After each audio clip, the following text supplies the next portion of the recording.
E aí, pessoal? Tudo bem? Bom, vamos fazer um vídeo aqui falando especificamente sobre os dados do censo 2022. E por mais que esse vídeo vai ficar aberto aqui no YouTube, ele tem um objetivo muito direcionado para quem faz a prova do concurso de admissão à carreira diplomática. Prometi a alguns alunos meus que eu faria esse vídeo aí na semana da prova, né, com os dados mais atualizados. O IBGE está soltando os dados a conta-gotas, né? Os dados mais recentes se referem à população quilombola e população indígena para essa prova de TPS, né, que é o TPS de 2023, não vai aparecer. Terceira fase pode ser.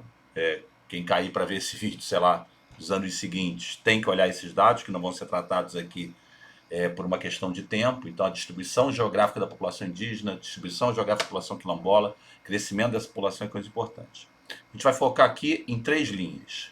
Linha número 1, a gente vai falar da surpresa de uma população que cresceu menos do que o próprio IBGE esperava. A população brasileira está crescendo menos não é uma surpresa. Porque a gente pode afirmar que foi uma surpresa o número dado mesmo para o IBGE.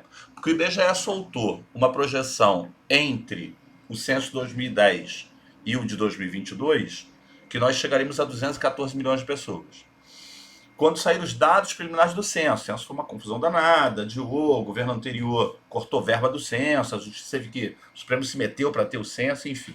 Mas quando saíram os dados preliminares do censo, uma projeção de 207 milhões. E quando veio o dado final, 203 milhões e 62 mil. Isso é muito importante, porque vocês vão fazer provas de certo e errado, para você não cair na bobagem de achar que essa queda do número é uma surpresa. A queda do número do crescimento da população brasileira, ela vem, a queda do número do crescimento. Preste atenção numa coisa, a população brasileira cresceu. A população brasileira era menor que 203 milhões, porque está aqui os 190 milhões do último censo, hoje é 203. 203 é mais que 190, mas ela cresceu menos do que se esperava. E aí, o momento que a população brasileira vai deixar de crescer, que a gente achava que ia ser 2042, 2038, agora também a gente fica na dúvida. Será que vai ser antes? O fato é, a população cresceu, mas cresceu menos do que a gente imaginava. Ela estar crescendo menos também não é uma novidade. Se você olhar, desde os anos, 60 e 70 eu vou botar meio igual, né? 2,99 e 2,89, equilibrado. Desde os anos 70 há um declínio do ritmo de crescimento. Vai começar a encolher quando for abaixo de zero. Só que agora o declínio foi maior. E esse é um ponto que a prova pode claramente explorar. Por que a população brasileira cresceu menos do que se imaginava? A população cresce a partir de 2 variáveis. Uma variável é o crescimento vegetativo, que é número de nascimentos menos número de mortes. E a outra variável é a diferença de pessoas que vêm morar no seu lugar, região, estado, país, e os que saem para morar em outro. Se a população brasileira está crescendo menos nas últimas décadas, tem 2 possibilidades. Quer dizer, 3. Uma possibilidade seria a mortalidade estar aumentando, esquece. Mesmo uma epidemia, que a gente vai falar já já, pode potencializar isso momentaneamente. Mas a tendência histórica é de queda da mortalidade. Possibilidade mais concreta, queda no número de filhos, queda na natalidade. Terceira possibilidade, saída de pessoas. Vocês têm que saber, não tem jeito. Quem vai fazer concurso tem que saber a análise da transição demográfica de determinados países, né? O Brasil, inclusive. Se você abrir aqui o leque, você vai ver um Brasil, por exemplo, que cresceu muito nos anos 1900, 1910, 1920. O Brasil tinha uma mortalidade alta nessa época. Se ele tinha uma mortalidade alta, não era para crescer muito. Mas aí você tem que saber que nessa fase houve uma intensa imigração para o Brasil. Quando a imigração diminuiu, olha como é que o crescimento diminuiu também. Porque na época a mortalidade era baixa. A prova pode explorar o que aconteceu nos anos 40, 50, 60 e 70, que é a mortalidade caindo mais. Aí repara como é que o ritmo de crescimento aumentou. E aí vem a bola de segurança, me parece que é. A partir dos anos 70, a mortalidade já não era tão alta e a natalidade começou a cair mais. E por isso o Brasil vem crescendo cada vez menos. E continua a pergunta. E por que agora cresceu menos ainda. E aí, mais uma vez, a gente vê 3 possibilidades. E a gente não tem os dados todos, porque o censo não liberou o dado todo. Possibilidade número 1, a fecundidade do número de filhos por mulher, caiu ainda mais. A gente já tem uma fecundidade, já tem a brasileira tendo menos filhos que 2 desde 2005. Pode ter caído ainda mais. Possibilidade número 2. Olha, houve uma sobremortalidade com a pandemia. Com a sobremortalidade, você mata aí 500 mil pessoas a mais. É uma coisa importante a gente olhar um negócio aqui, que é assim. O dado preliminar do censo era 207 milhões. Fechou com 203. São 4 milhões de diferença, tá? Esses 4 milhões de diferenças, ele pode estar na combinação das 3 coisas que eu vou falar. Menos pessoas nasceram, aí você tem uma sobremortalidade, 500, 600 mil pessoas. E aí é um ponto importante, né? Porque essa sobremortalidade também, ela afeta um pouco de mulheres em idade reprodutiva, que não vão ter filhos. E o terceiro ponto é a saída de pessoas. Então, é muito importante, vocês vão fazer uma prova de certo e errado. Prova de certo e errado é o inferno, né? Porque você fica ali procurando o erro. Nós tivemos uma radicalização da tendência. A tendência do Brasil há algumas décadas é queda no ritmo de crescimento. E agora cresceu ainda menos. E aí pode-se colocar a questão da sobremortalidade da pandemia, pode-se colocar uma possível queda ainda maior da fecundidade, ou pode também colocar a própria saída de brasileiros. Porque eu falei que são 2 variáveis, a do crescimento vegetativo e a diferença de saída de pessoas e chegada. Veja bem, o Brasil tem aí estrangeiros aqui no nosso país já há alguns anos, na casa de 1 milhão, 1 milhão e 300, 1 milhão e meio. Isso não tem variado muito. O que está mudando é mortalidade de estrangeiros mais antigos que estavam aqui, né? Portugueses, italianos e tal, e uma entrada maior agora, alguns migrantes africanos, migrantes latino-americanos, a entrada de venezuelanos foi grande, bolivianos, mas o fato é, a quantidade de estrangeiros no Brasil está relativamente estável, na casa de 1 milhão e tanto. Esse 1 milhão e tanto que tem hoje aqui é mais ou menos o que tinha em 2010. Mas em 2010 tem esse dado aqui do Ministério das Relações Exteriores, onde você vai trabalhar. 3 milhões de brasileiros moravam fora, 3 milhões e 100 mil. Agora 2022, 4 milhões 590. Pessoal, a gente está procurando aqui uma diferença de 4 milhões de brasileiros. Porque eles falavam em 207, ficou em 203. Repara, a diferença de brasileiros morando fora também aumentou aqui 1 milhão e meio. Então repara como é que é uma conjunção de fatores. Então eu tenho sobremortalidade por causa da pandemia, que deve ser algo conjuntural, mas a gente tem que analisar também aí essa Covid longa. A gente tem um possível maior queda da fecundidade, talvez impactado também pela pandemia, não se sabe a mudança de plano das pessoas, e a gente tem saída de brasileiros para o exterior. Como esse vídeo se destina muito ao pessoal que é CACDista, eles podem cobrar também para onde vão esses brasileiros. Tá? Nunca tivemos tantos brasileiros no exterior, já é um número que supera 2% da população nacional morando fora, e aí domínio muito claro dos Estados Unidos, mas um percentual alto na Europa, né? A quantidade de portugueses, superando agora, inclusive, brasileiros que moram em Portugal, então atenção a isso. Essa era uma das coisas que eu queria falar com vocês. Segunda coisa, eles podem pegar os dados do censo para analisar a variação por região e por estado. E aí não tem jeito. Tem que falar do Centro-Oeste. São Paulo continua sendo o estado mais populoso, Minas Gerais o segundo, Rio de Janeiro o terceiro, Bahia quarto, beleza. Mas a população brasileira é litorânea desde o início da colonização.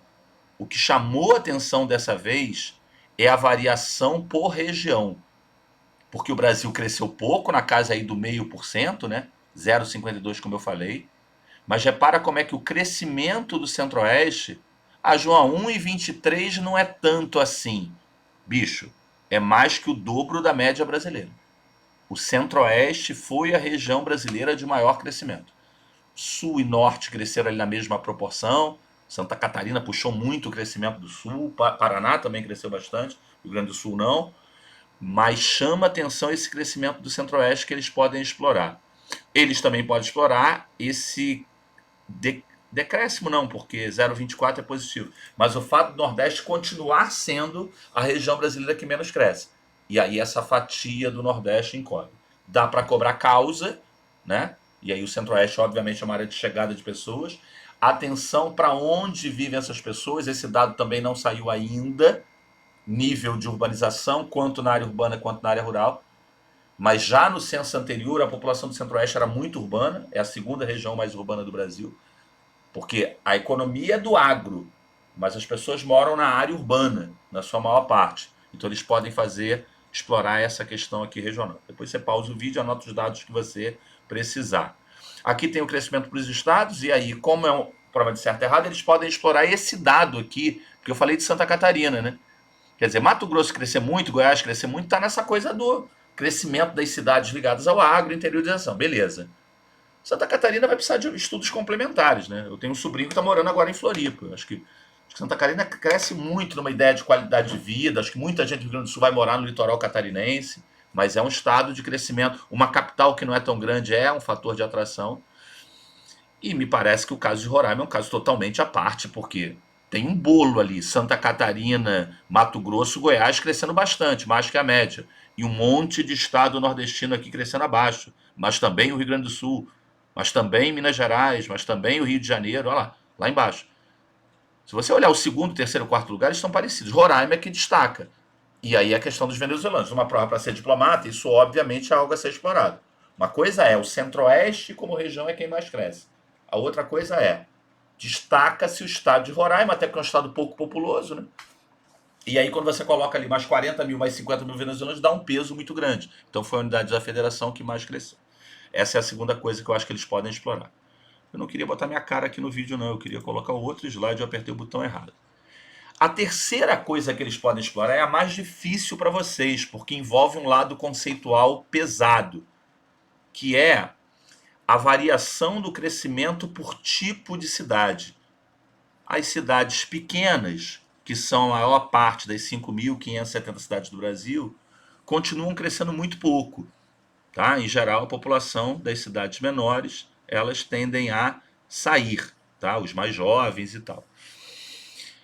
Até os anos 60, quem mais crescia eram as cidades muito grandes. Hoje são 41 cidades com mais de 500 mil pessoas no Brasil. Elas têm muita gente. 58 milhões no Brasil. A urbanização brasileira foi muito concentrada.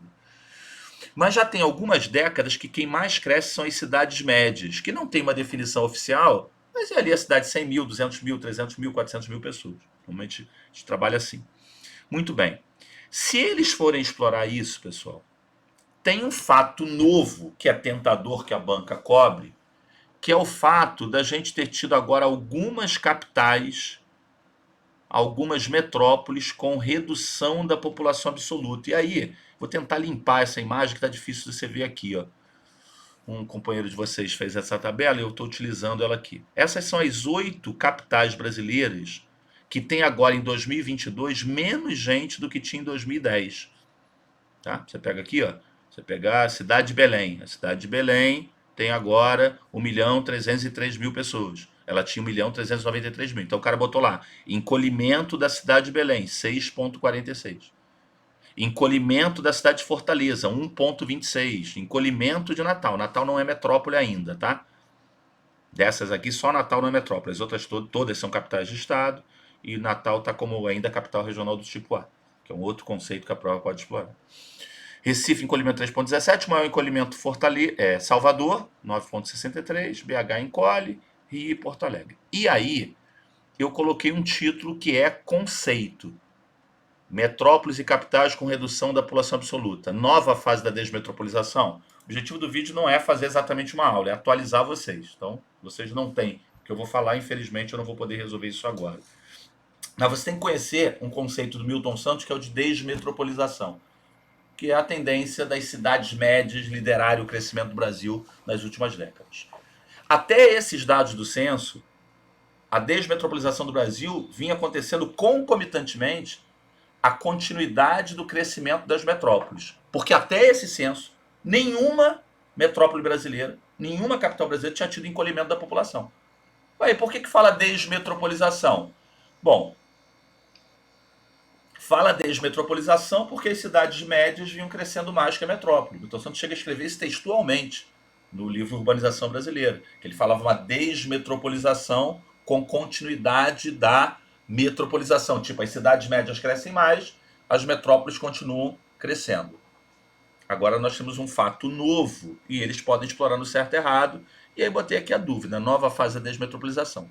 Mas se a banca pegar pesado, e aí eu até acho que tem mais a cara da prova de terceira fase, né? Você passa no TPS, você vai para a terceira fase e vai escrever 40 ou 60 linhas sobre um certo tema. Eu acho mais provável que eles explorem essa confusão.